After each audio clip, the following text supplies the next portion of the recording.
Quando a gente pensa em unicórnio, hoje muita gente fala unicórnio e tal, né? O unicórnio, na verdade, ele não tem que ser um destino, ele tem que ser uma consequência de alguma coisa muito legal que você faz.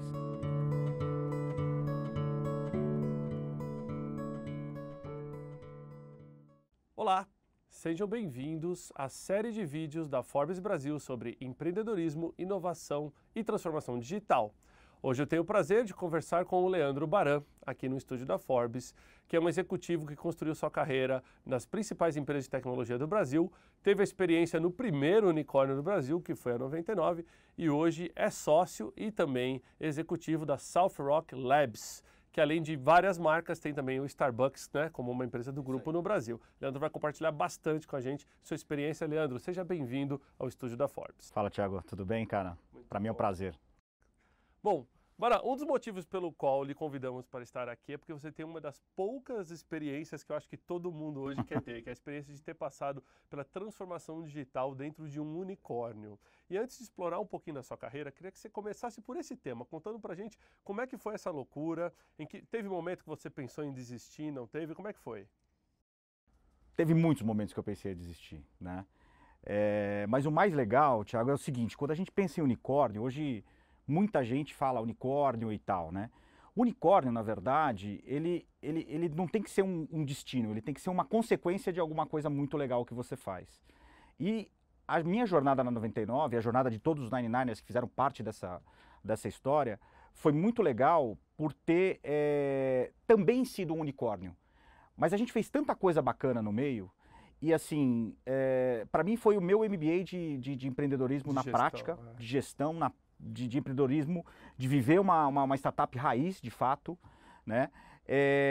E o que era mais legal era a gente resolver os problemas de mobilidade do que a gente estava fazendo. E, para mim, com todas as passagens que eu tive na minha vida, para mim, de fato, além de ter vivido unicórnio e tal, foi o que mais eu conseguia ver, o que eu desenvolvia dentro do escritório e na prática acontecia no momento seguinte ali para o consumidor. E para o consumidor não era nem o consumidor. Às vezes o consumidor era nós mesmos, os nossos familiares ou qualquer outra coisa. Então assim, o unicórnio em si é muito legal. Essa pergunta todo mundo me faz o tempo todo.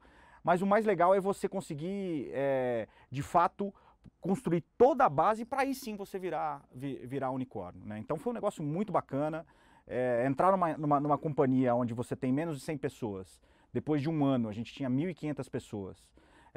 Crescer como a gente cresceu, impactar a mobilidade urbana num país como o Brasil, muito bacana, enfrentar um Golias como é e era a Uber, né? A gente conseguiu de fato ter uma participação super importante e relevante no mercado, e mais do que isso, eu acho que a gente foi muito protagonista em tudo que a gente vê hoje. Então as questões de micromobilidade, as questões de outras pessoas começarem a usar transporte público, a questão das cidades começarem a se preocupar mais em ter uma área de convivência para as pessoas e menos para carros. Então quer dizer, tudo isso na verdade foram coisas que transformaram e a gente conseguiu fazer, e o unicórnio eu gosto de falar que é um detalhe.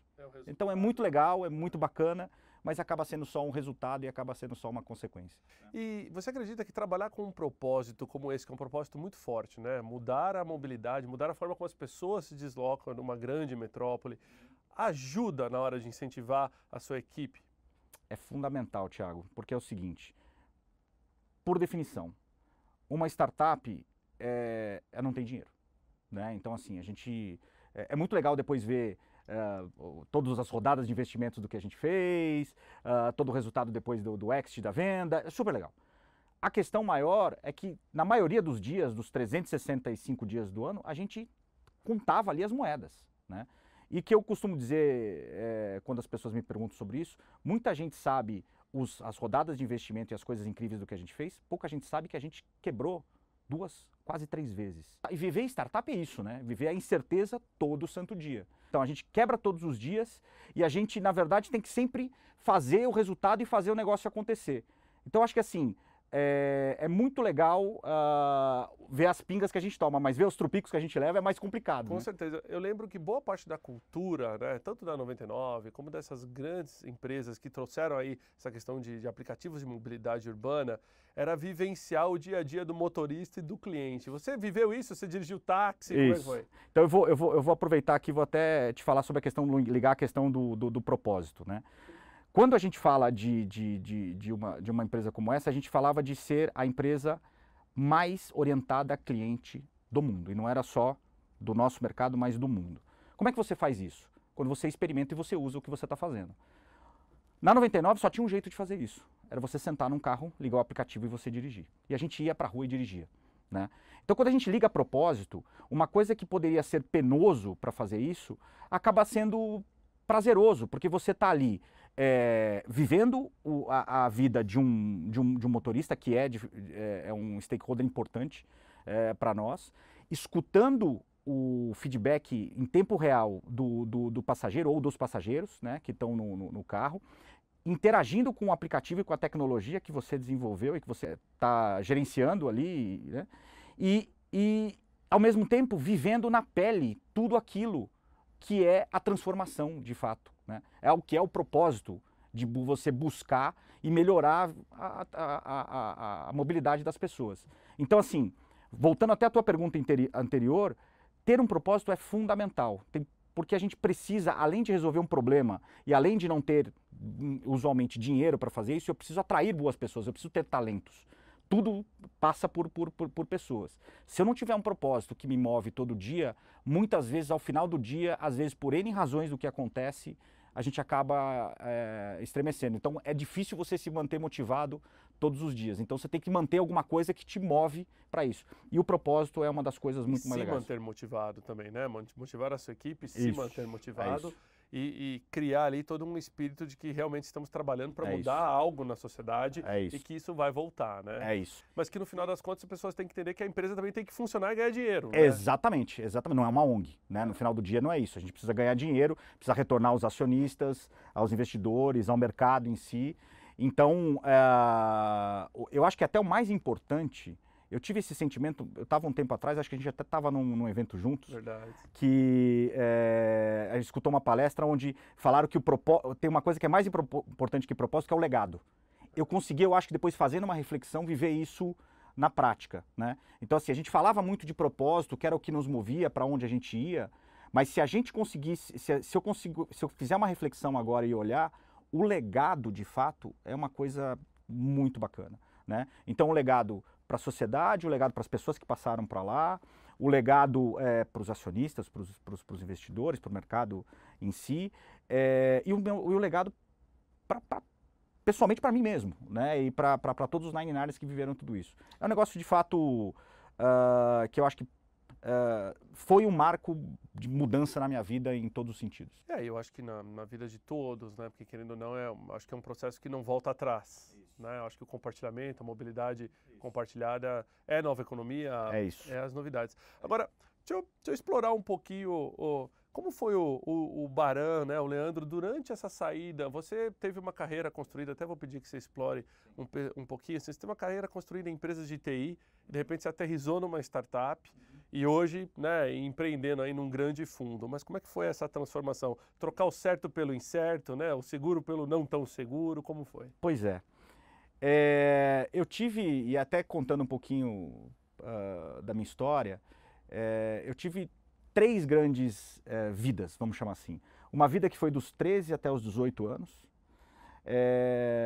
onde eu comecei a trabalhar desde os 13 anos e precisava pagar meu colégio e precisava fazer as minhas coisas. Com 18 anos, eu brinco que eu dei entrada no meu carro, não comprei meu carro, dei entrada no meu carro, a última parcela eu paguei outro dia, então estava pagando aí a vida toda aí a parcela do meu carro, mas brincadeira à parte. Então ali onde eu tive trabalho. Depois, a partir daí, eu tive uma carreira estruturada em cima de consultoria em empresa de tecnologia, um ambiente altamente meritocrático, super orientado a resultados, eu vivia por trimestres, tinha que entregar sempre um crescimento muito forte de trimestre a trimestre, era muito bem remunerado por isso também.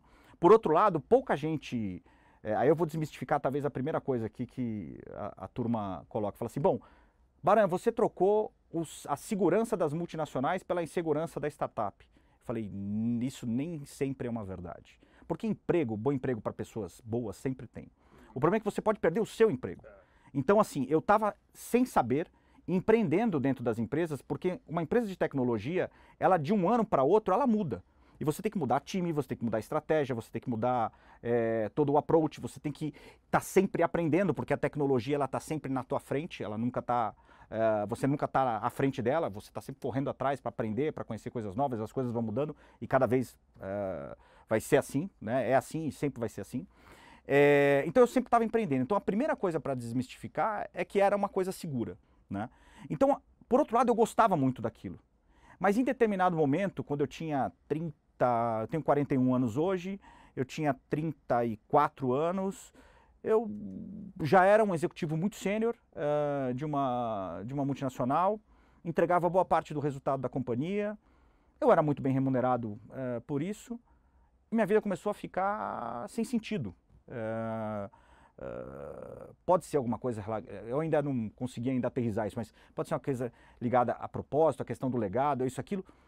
Mas o que eu acho hoje, a hipótese que eu tenho, era que era muito longe aquilo que eu fazia para aquilo que eu conseguia entregar, né? Para a sociedade, para a vida onde eu vivia. Em determinado momento eu joguei tudo pro alto e falei, cara, eu achava num determinado momento que o que eu precisava fazer era um MBA lá fora, e na verdade o que eu precisava era começar a empreender. E eu tive um problema no início da minha terceira vida, que foi um problema que eu tive lá atrás, porque eu tive uma relação sempre muito ruim com o empreendedorismo.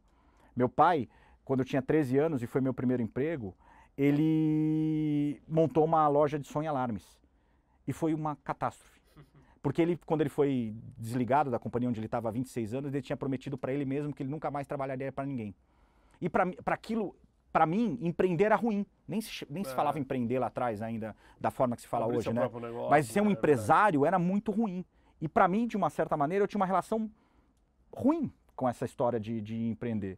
E com a própria amadurecimento, essas coisas acontecendo na vida e tal, você tendo também um pouco mais, isso é bem importante, você tendo um pouco mais de tranquilidade financeira para você arriscar. Eu já tinha 3 filhos, já era casado com a minha esposa, mãe dos meus filhos, tinha as minhas responsabilidades e tal. Então, quer dizer, empreender não era um negócio muito... mas acabou virando uma opção.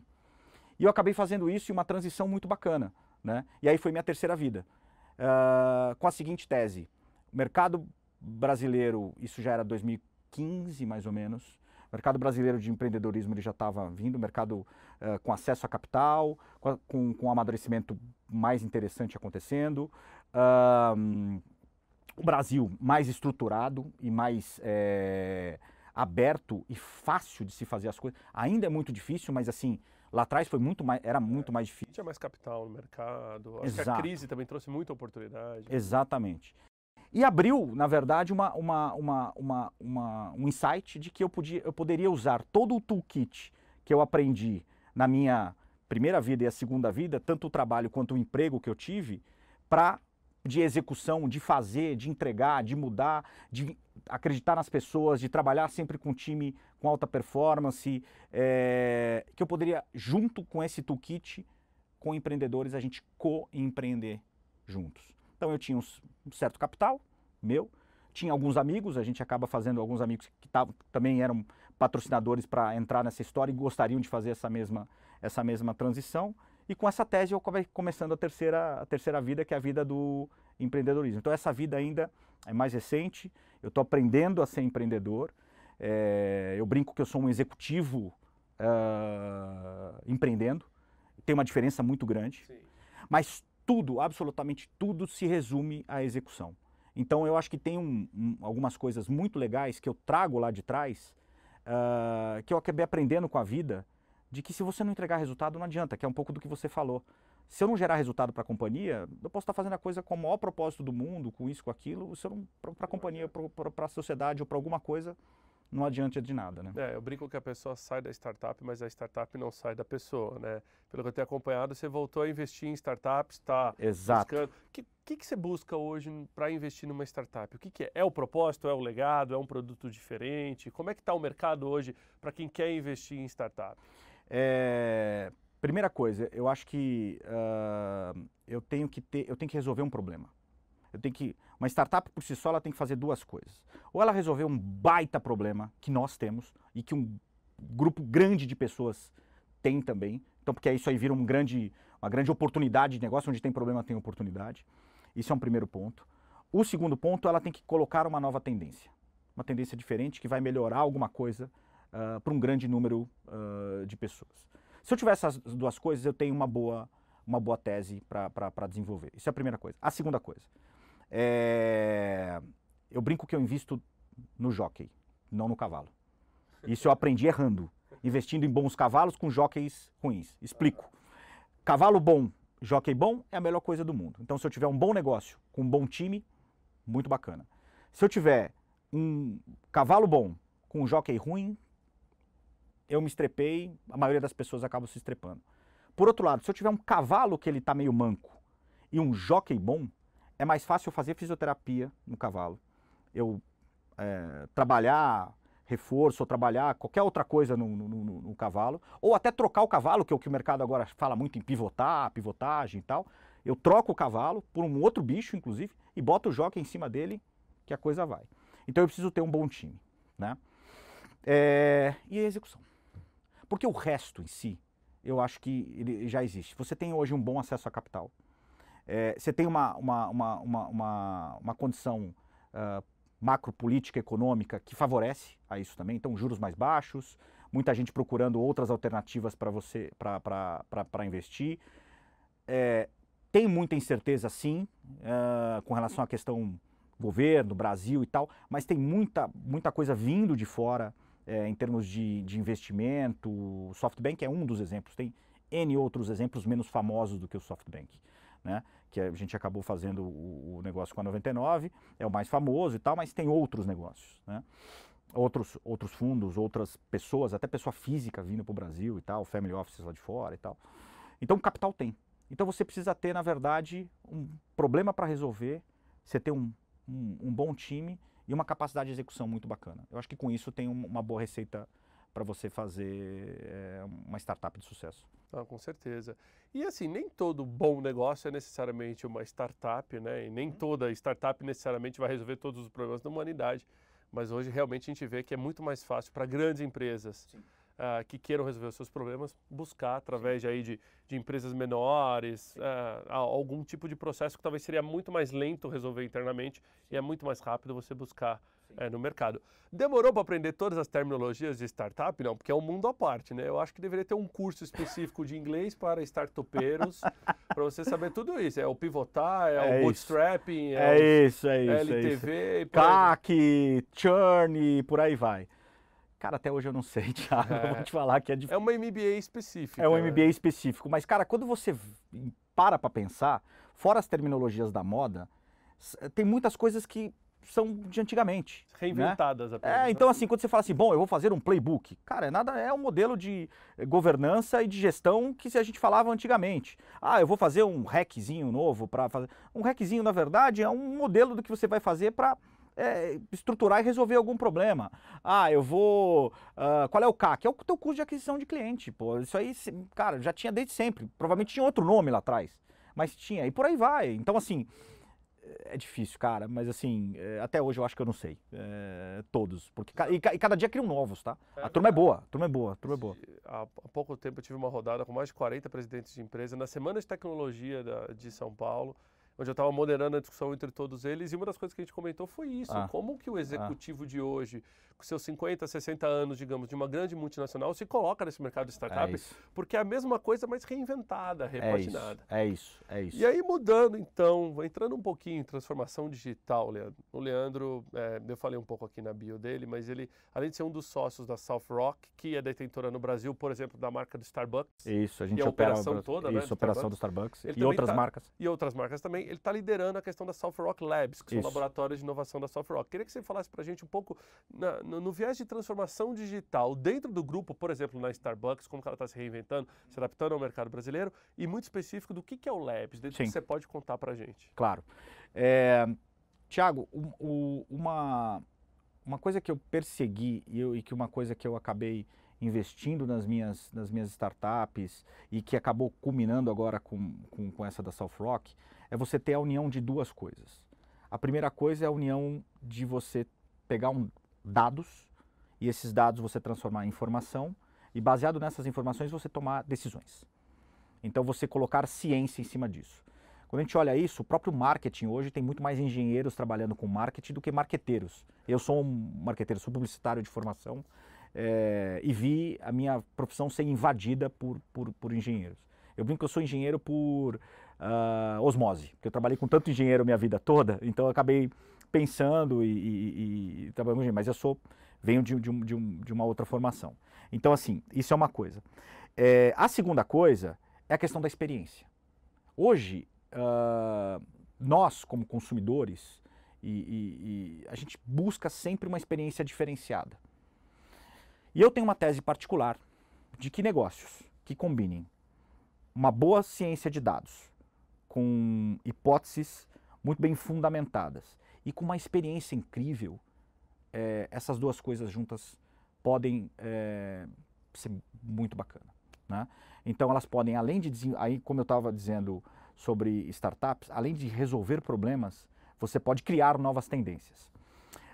Na SoftRock, é o que me atraiu para o projeto e para a jornada toda do que a gente está fazendo, imagina o seguinte, você pegar uma marca como é o Starbucks, que no Brasil ela precisa ser, vamos chamar de reformada, né? Então ela é uma marca amada,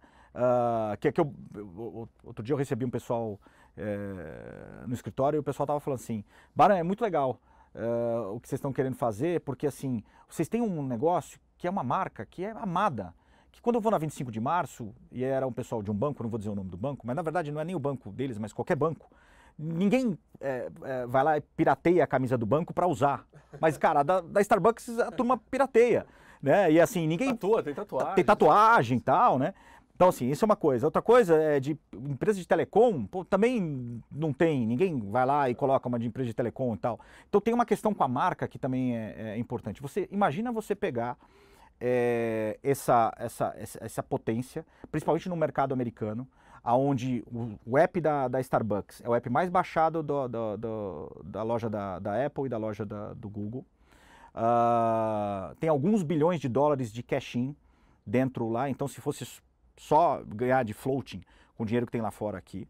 Então assim, você tem alguns ativos que são muito legais. Se você trazendo isso para o Brasil e colocando uma experiência phygital, que é uma experiência no ambiente físico, junto com o ambiente digital, aí já os termos startup, mais um novo, phygital, tomem nota se vocês não é phygital, né?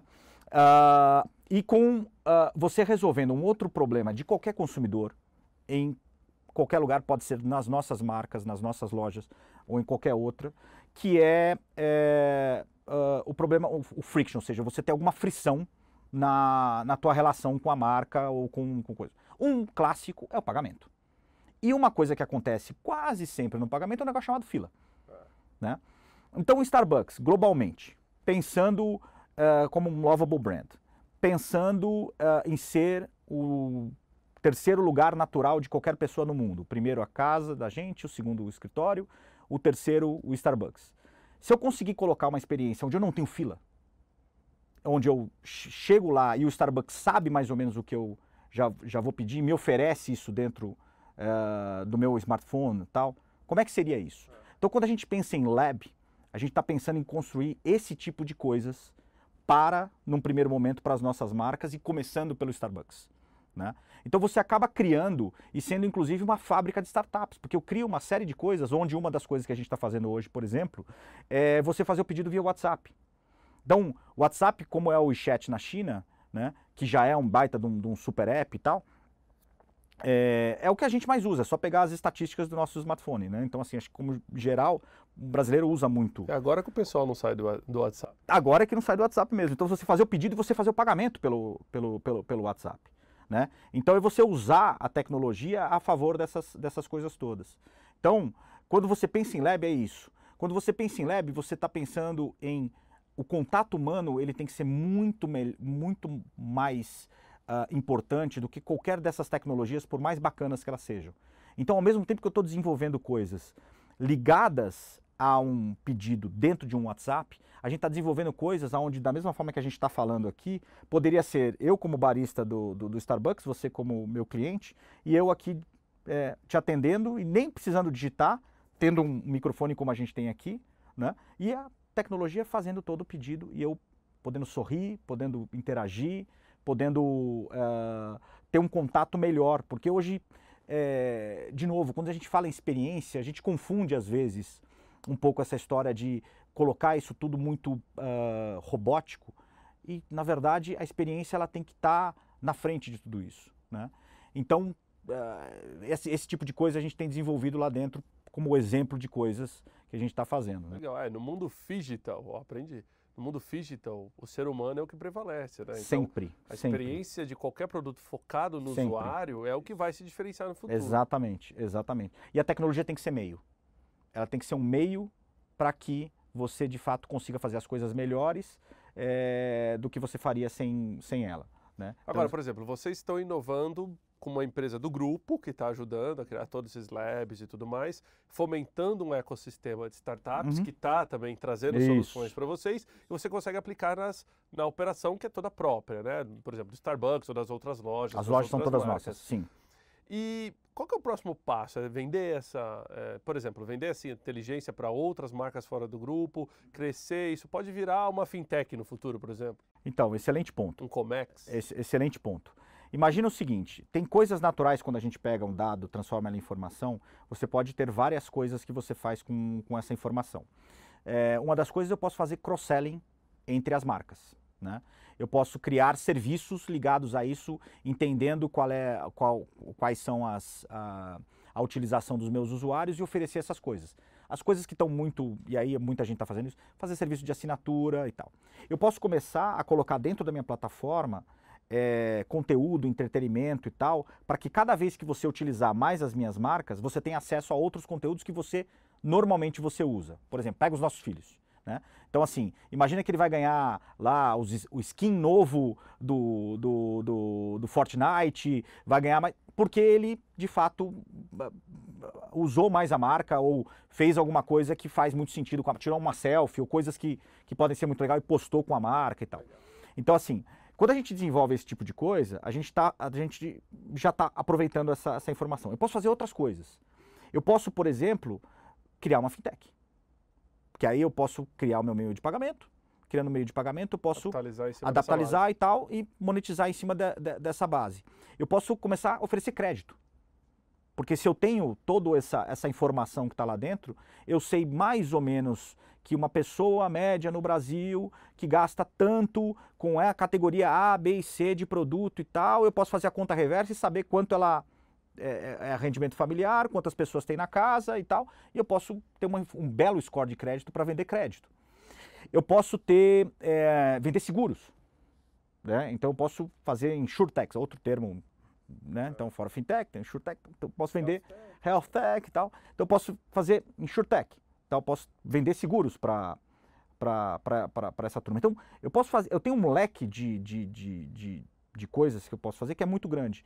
Uma das coisas que eu já te afirmo que a gente vai fazer é tudo aquilo que, junto com os nossos parceiros, que a gente está desenvolvendo uma parceria estratégica no Lab, a gente vai começar a desenvolver produtos baseados nas nossas marcas, e aí esses produtos a gente vai vender para o mercado. Isso a gente já é certeza do que a gente vai fazer. Então, e você vai falar assim, para que você vai vender, Baran? Obviamente, para eu monetizar o que eu estou fazendo. Segunda coisa importante, até como legado, para democratizar uma experiência onde a gente legitimamente acredita que é melhor.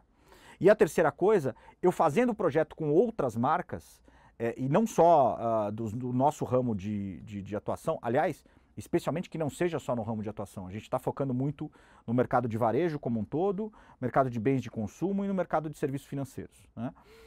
Eu vou aprender, eu vou desenvolver outras coisas que vai me retroalimentar no meu processo de ideação, para que eu, dentro das minhas próprias marcas, eu consiga fazer isso. Então, eu acho que hoje, economia compartilhada e essas coisas todas que a gente tem vivido hoje no mundo, passa por uma questão não de você proteger e você colocar 7 chaves alguma coisa, passa por você democratizar, né? E quando você democratiza esse tipo de coisa, você consegue ter, além de você monetizar as boas coisas que você colocou, você consegue aprender e retroalimentar a sua estrutura de desenvolvimento interno.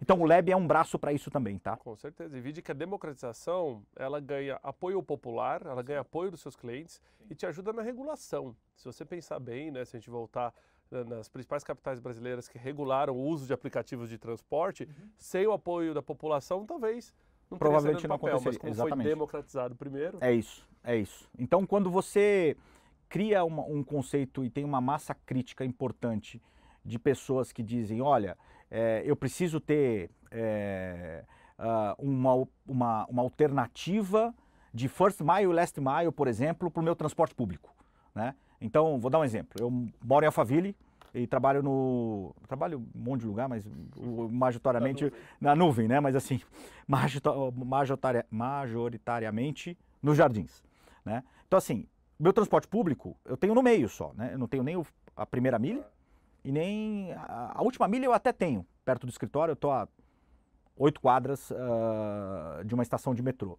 Mas se eu tivesse essa primeira parte, seria muito legal. Não só eu, todos os meus vizinhos, né? Todas as pessoas que trabalham em volta de onde eu moro também teriam esse tipo de oportunidade. E aí eu crio um conceito importante de massa crítica para pressionar a regulação do que existe para começar a melhorar. E aí começa a vir alternativas de ter bike, de ter patinete, de ter carro compartilhado, de ter aplicativos de caronas, de ter outras coisas. Porque, de fato, uma alternativa de todo mundo, com esse crescimento todo que a gente está tendo, vir de Alphaville e para São Paulo e trabalhar em São Paulo vai cada vez mais inviável. Não tem estrutura viária que funciona por isso. E a regulamentação e a regulação e outras coisas mais do governo precisa estar trabalhando com essa cabeça aberta e com essas coisas todas. E nada melhor do que a população mesmo propor esse tipo de coisa. É difícil alguém do nada achar, olha, essa aqui é a solução. E, enfim, eu acho que tem que ter uma massa crítica importante de coisas acontecendo para isso pressionar e aí o governo reagir de uma forma adequada para isso. Com certeza. Pessoal, essa aula que a gente teve aqui hoje, nesse vídeo, nesse podcast do Leandro Baran. Leandro, quer dar um conselho para os nossos espectadores, para quem está querendo empreender, ou para quem está querendo investir em startups? Se tivesse que dar um conselho do que não fazer ou o que fazer, o que você faria? Essa é a pergunta do milhão, né, cara? O conselho Mas, assim, do que não fazer é bom. O conselho do que não fazer. Lembre-se de uma coisa, tudo aquilo que você vai fazer na vida, você tem que fazer pensando em duas coisas. Uma, você vai resolver um problema, aí pensando em negócio, né? Se você vai resolver um problema mesmo. E uma coisa que ajuda muito é o início da nossa conversa, que é a questão de o que eu entrego para a sociedade, de fato, né? Hoje eu, mais maduro, eu via que muita coisa do que eu fazia lá atrás não fazia sentido, e não fazia sentido porque aquilo não estava ligado com alguma coisa mais íntima minha, daquilo que de repente eu vim fazer aqui. Então, essa é uma coisa, talvez você tenha que ligar essas coisas. Agora, o que não fazer, tem uma coisa legal que eu acho que pode ser bacana para a utilidade pública. Muitas dessas startups, e a 99 foi uma delas, elas foram baseadas num modelo que é um modelo que tem uma dificuldade muito grande de parar de pé, que é o que o mercado, outro termo, chama de cash burn. Ou seja, você precisa de muito dinheiro para você ganhar base de clientes ativas, né? Minha opinião, e eu não faço investimentos em coisas onde eu preciso ter um grande cash burn. Explico. Eu preciso ter um modelo que ele tenha uma possibilidade de crescimento, de se fazer a curva J, escalonável, mas que ele pare de pé. ele precisa dar dinheiro. Se ele não dar dinheiro, dificilmente, mesmo com a pseudo-euforia que existe no mercado hoje de capitais para esse tipo de coisa, eu acho muito difícil isso acontecer. Então, acho que talvez um outro conselho de não faça alguma coisa que dependa de caminhões e caminhões de dinheiro e onde você não tem na cabeça um modelo e no papel, de fato, que esse modelo, como é que você vai monetizar e como é que esse negócio vai dar dinheiro. Eu acho que essa seria as duas respostas para as tuas perguntas do milhões, para os 2 milhões aí. Para os 2 milhões. Ah. Muito bom. Leandro, um prazer recebê-lo aqui. Muito obrigado Thiago. pela presença. Valeu, prazer é meu. Para os nossos espectadores, até o nosso próximo vídeo e podcast.